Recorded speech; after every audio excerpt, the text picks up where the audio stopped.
Hello, it is 5 a.m. in Washington. It's 11 a.m. in Tripoli. I'm Monita Rajpal. And I'm Zain, verjee. You're watching World One live from London. The United Nations has called for the Libyan government to cease fire, but its Secretary General says he has seen no sign of one, and he's very concerned about the humanitarian situation.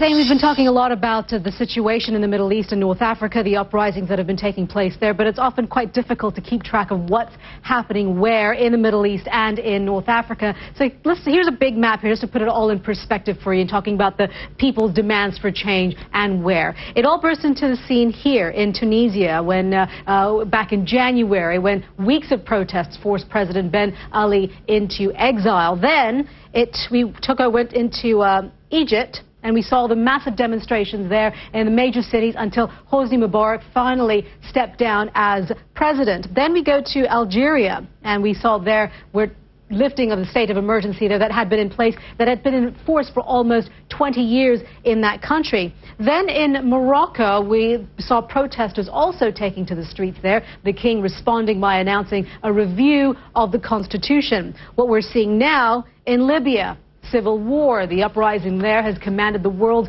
attention, a broad-based rebellion descending into that civil war when Colonel Gaddafi sent military forces to put it down. As you know, Colonel Gaddafi's been in power for over 4 decades. Then in Saudi Arabia, we go there, and there have been calls for reform in that oil-rich country. Now the country is on its way, as they say, towards holding municipal elections in April. That's what they say is happening there. Then we go over down here to Yemen. Violence has escalated over the 32-year role of President Ali Abdullah Saleh. He says he'll go in 2012, but the opposition wants him out immediately. It's a big concern, that country, because it has been seen as a hotbed of terrorism there, with Al-Qaeda of the peninsula actually having a base there. So it's a huge concern for countries like the United States and, of course, the UN. Now, in Syria, we've been seeing reports there coming out in the last few days or so. Deadly clashes have erupted in recent days between protesters and security forces, and we heard there from the government yesterday announcing there will be some changes to the way government is handling things and taking into account people's demands. Then we go to Bahrain, over here.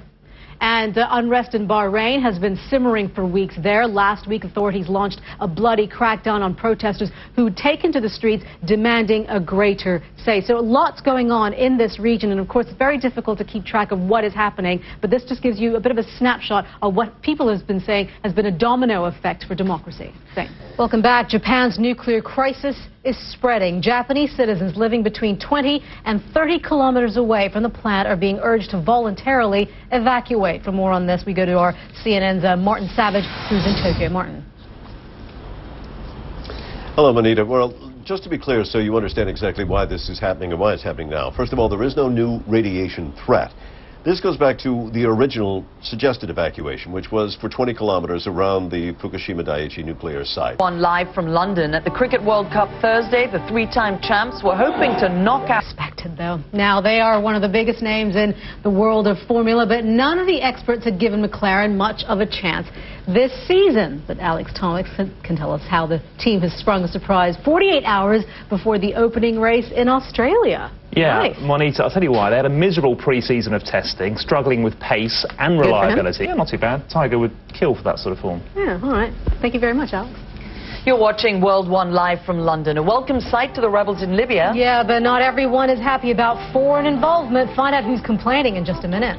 Go back now to the latest developments on Libya, and NATO is expected to take command of enforcing the no-fly zone in the next few days, but there's no real decision yet on whether it will do more than that and tackle Colonel Gaddafi's ground forces.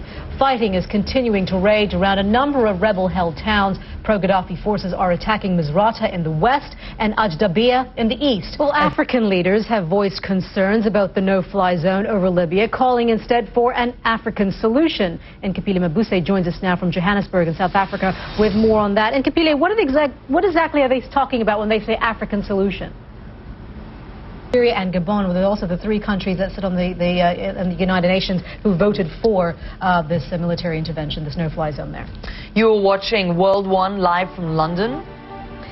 With so much death and destruction in Japan, how can life ever get back to normal? Parents in Japan shielding children from the after effects of the tsunami is no small challenge, but so much depends on the next generation. As our Kyung-la tells us, infants are giving families a reason to turn from despair to hope. The weather situation there, of course, weather will play a huge impact, a huge role when it comes to search and recovery efforts there in Myanmar. Let's go over to the International Weather Center because Ivan Cabrera has been monitoring the situation. Ivan, how's it looking? It is looking okay as far as the weather's concerned for recovery efforts. This was a pretty strong quake, as you mentioned, at 6.8. I wonder if our weather people would do that. Well, that video's gone viral. Let's take a look. What else is trending on social media right now? At number 3, this young guy here, Justin Bieber's hair, actually.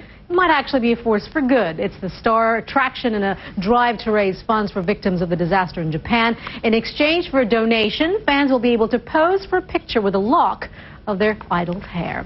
At number 2, if you're not in Europe, you might want to come on over and try your luck at the Euro Millions lottery. A winning ticket tonight could bag a record-breaking $188 million. The winner would instantly be richer than stars like Rod Stewart and David Bowie, apparently. And at number 1, the powerful earthquake that hit Myanmar on Thursday. The death toll there has gone up to 65. That's according to state media reports. The 6.8 magnitude quake hit near Myanmar's borders with China, Thailand, and Laos. It was a relatively shallow quake, the kind that actually can be very destructive. We don't need that here. No, we don't. You're watching World One live from London. I'm Zain. I'm Monita Rajpal. Thanks for watching CNN.